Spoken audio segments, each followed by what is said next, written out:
Warning. This will be the last episode of Sonic Characters Read Sonic fanfiction covering an author-requested fanfic. The original point of this series is that the Sonic characters would read some of the worst Sonic fanfics simply because it's a notorious category. I don't want this series to become a dumping ground of the readings of random fanfics done only because their authors requested it. I am only doing this episode because it was in the pipeline for so long. After this, I will no longer take fanfic requests from the original authors solely looking for constructive criticism in their fanfics. If you want to make any more fanfic requests, make sure you haven't made it unless you truly regret making it and to a lesser extent you made it years ago, and make sure it's bad enough to justify making an episode. Other than that, no more fanfic requests from the original authors.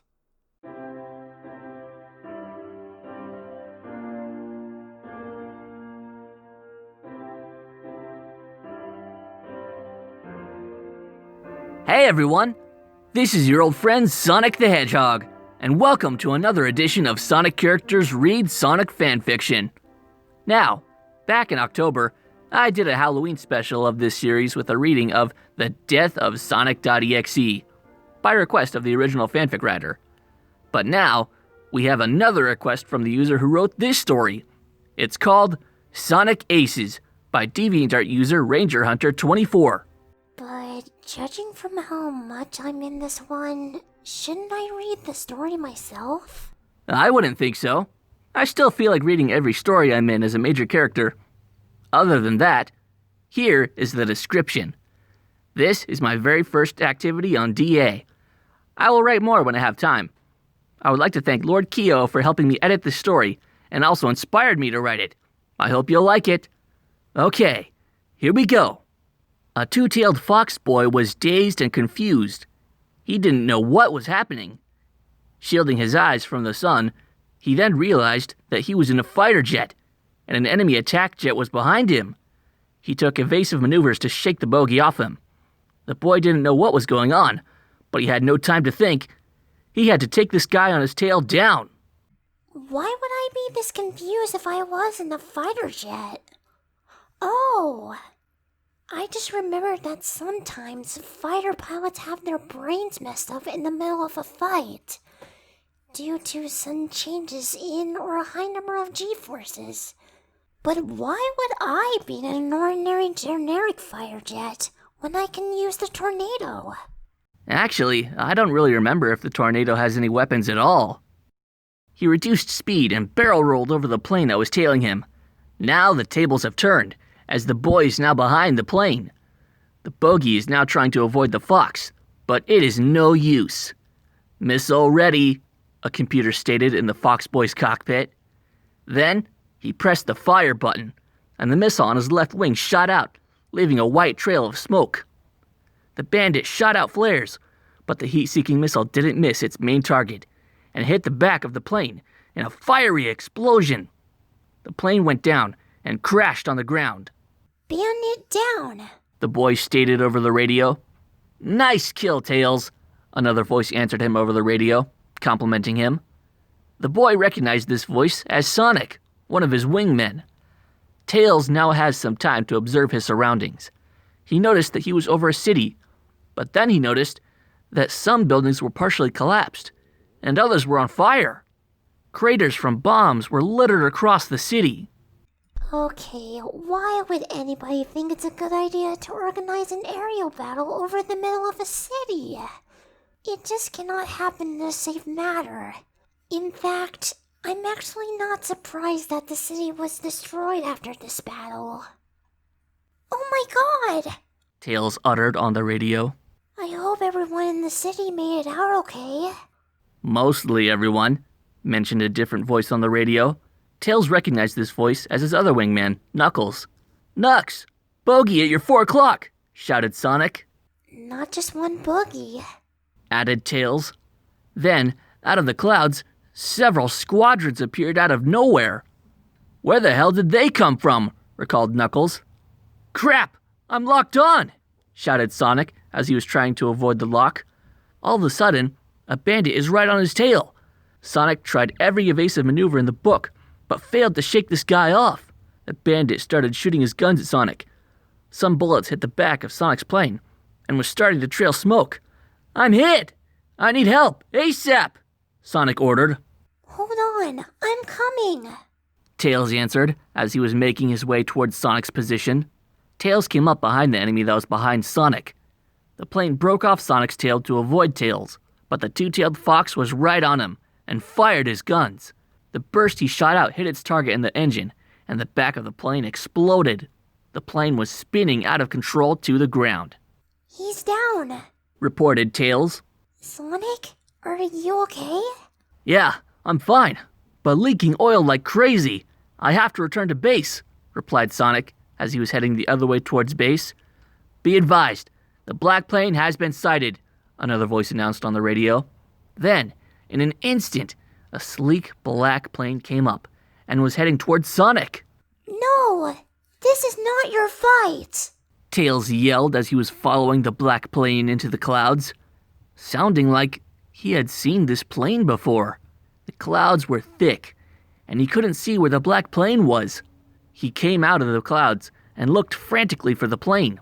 A high-pitched beeping sound came from his cockpit, telling him that he was locked on by an enemy, but he couldn't see where the mysterious black plane was. Then, the black plane came from the clouds under Tails. He couldn't understand how he was behind him now. Now, the same beeping sound changed to a continuous hum. The black plane shot out a missile at Tails. Tails did his best to evade it, but it was no use. The missile hit his plane. The plane was out of control and was spiraling to the ground. He was pulling the eject, but it wouldn't budge. Crap, the missile hit the electrical system. I can't bail. Tails panicked, out of breath. He saw the ground, and he knew that this is the end.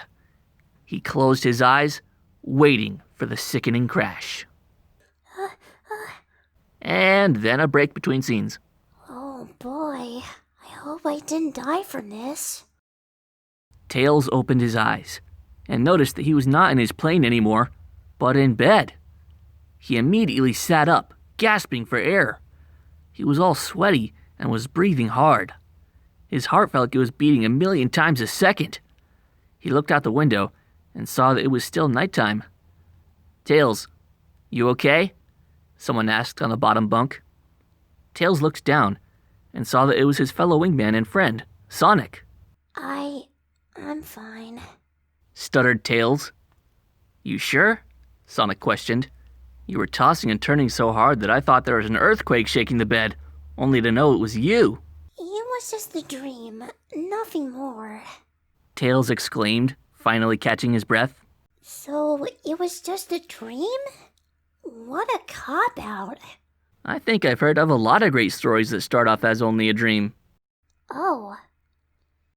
"Okay," Sonic said in a concerned voice. "Just remember that we have a mission tomorrow. We have to protect our guys on the ground from the planes in the air." Yeah, I know. Tails agreed softly as he was laying back down. The rest of the night he couldn't get much sleep, knowing that he saw his own death in his dream. Wow, that would actually make me concerned about what would happen if I was a fighter pilot and I had a nightmare about getting killed in battle. But what about me? Why did you get Knuckles in there to read his dialogue? Because you have more lines, Sal. Even though you didn't appear in that chapter, you will in a big part of the next one. Here it is. The next morning, the alarm clock was ringing at 6 a.m., telling both Tails and Sonic to get up. Sonic got up, and in a second, he was wearing his military uniform. Tails was still in bed, with his pillow covering his ears. He had slept only an hour after waking up from the dream that kept him up most of the night. Slowly, he sat up and yawned. He got off the top bunk and stretched. He went to the bathroom sink to splash water on his face. After that, he went to get his uniform on. He first put his pants on, then his shirt. So, in this world we are military fighter pilots after all? I guess that would only happen if there was nothing left that Eggman would plot and was truly defeated for good. Tails paused to look at the front of his shirt that had his last name Prower on the right-hand side. "Hey, Tails," asked Sonic. What are you waiting for? I want breakfast. Oh, keep your quills down. Tails answered in a tired but snappy tone. Did your dream keep you up all night? Sonic questioned as they were both heading out of their room to the barracks. Yeah, I didn't get much more sleep. Yawned Tails. It really shouldn't be that bad, proclaimed Sonic. I mean, it's just a dream. It's in your head.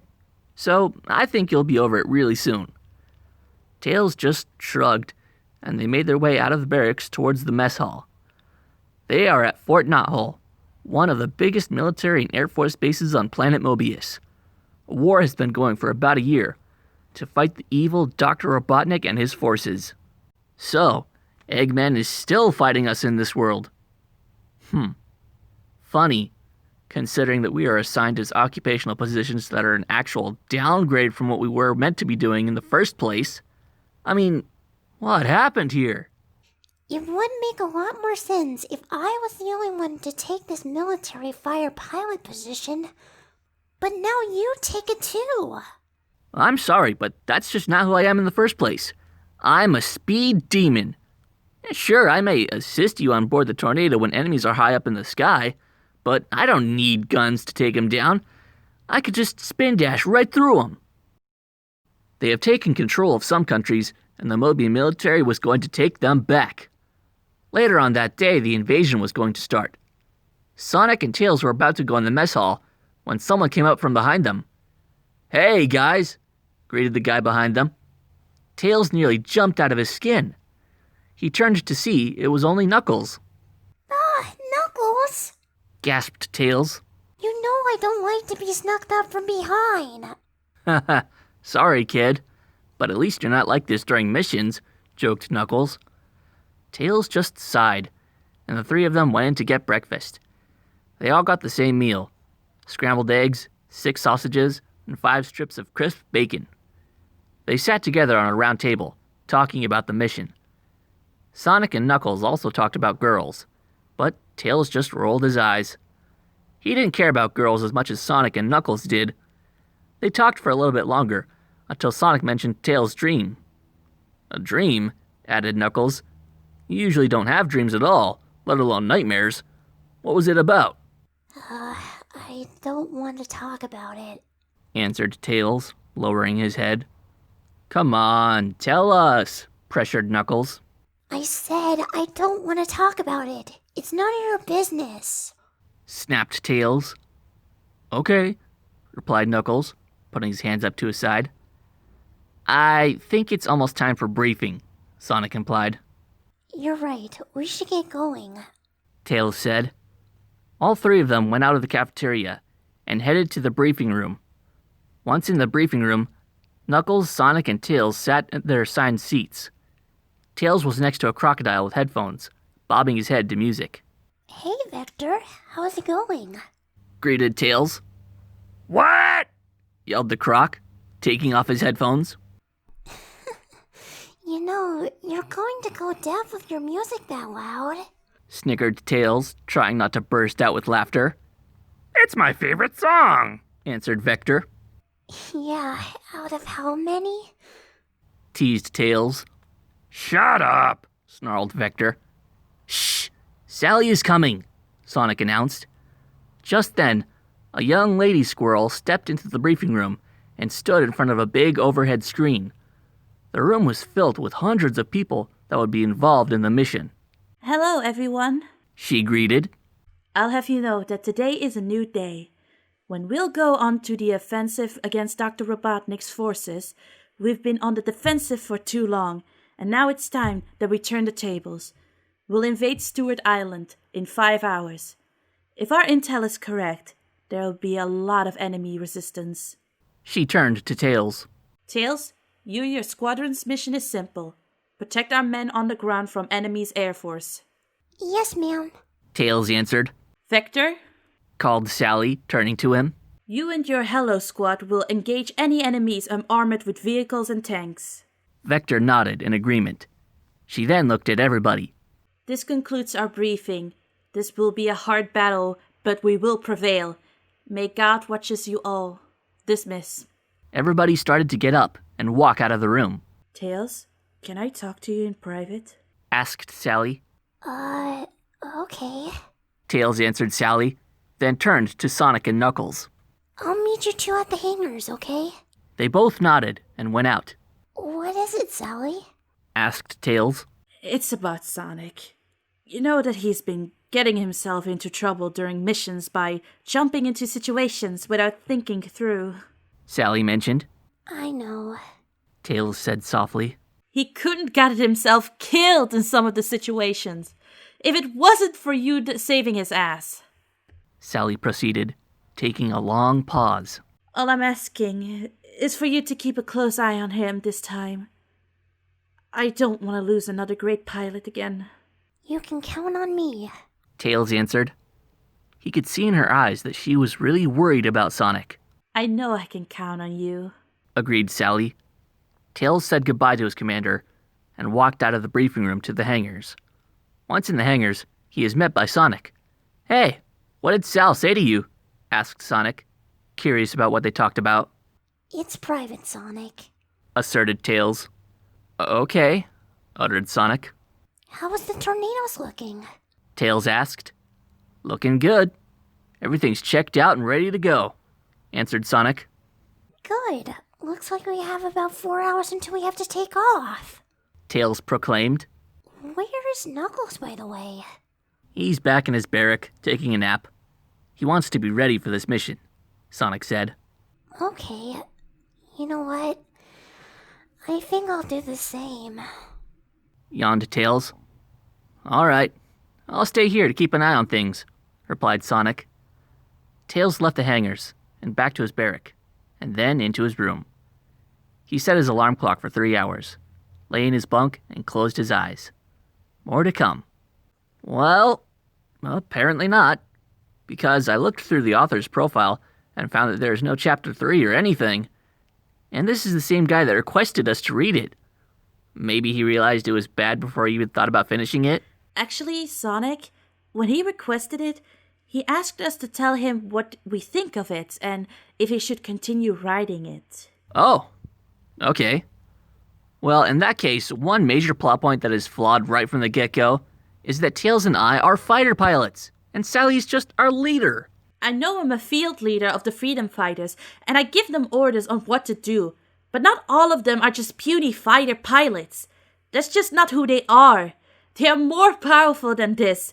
They can come up with other ways to do this. They don't need planes with guns, especially not Sonic. Not that he is safe in battle anyway. Hey, I'm a speed demon. I'm as safe for myself as I can possibly be. But you're still too fast to look before you leap, Sonic. Well, as far as our official characteristics are concerned, this is just not that appropriate to continue as is. Because us being regular fighter pilots doesn't make any sense. But there could be some explanation as to how we became them in the first place. Like, did Eggman take away our superpowers? Did Sonic lose his super speed because of it? Oh, I'm too scared to think about that. If Sonic still has the ability to run fast and spin dash through enemies in this story, then I don't see what's the point to continue this. Sonic's abilities, coupled with Tails piloting the tornado, would be much more powerful than all the Freedom Fighters being in regular fighter jets, especially Sonic being in one. It makes about as much sense as me in an actual car in the All-Stars racing tournaments. What's the point of that when I just have myself and my own body? I'm just as fast. But this was just because of the terms and conditions saying that we had to enter actual vehicles and not ourselves as is. See? You could make that. You could add that as a rule in the military terms and conditions. Even then, me giving out orders in a real war against Eggman still doesn't work when all the Freedom Fighters are restricted to fighter jets. I mean, even Bunny Rabbot has incredible super strength. Thanks to her robotic limbs, she can knock out enemies with one punch. Besides, not all enemies are in the air. Eggman wouldn't declare war by sending out just fighter pilots himself. I don't know. Ranger Hunter 24, If you want to continue your story in a way that makes sense, come up with some proper explanation as to how we became fighter pilots and nothing more. Otherwise, I and Tails would rather just use the tornado, and I would just home in and spin dash through Eggman's aerial enemies. Because Sonic, being a fighter pilot himself, just doesn't make any sense. It may make a bit more sense if some of other, more normal characters would assist them in battle. But if you're going to put Sonic in a fighter jet acting like just a normal fighter pilot in a battle, then it's just going to be a bit out of character. It's not just me. Unless I lose all of my powers, I have absolutely no interest in flying a fighter jet at all. Unless you come up with a proper explanation enough to warrant a reason for me to fly in one of them, I prefer that you do not continue your story. And for the rest of you watching, we'll see you next time on Sonic Characters Read Sonic Fanfiction. Good night! Bye, everyone.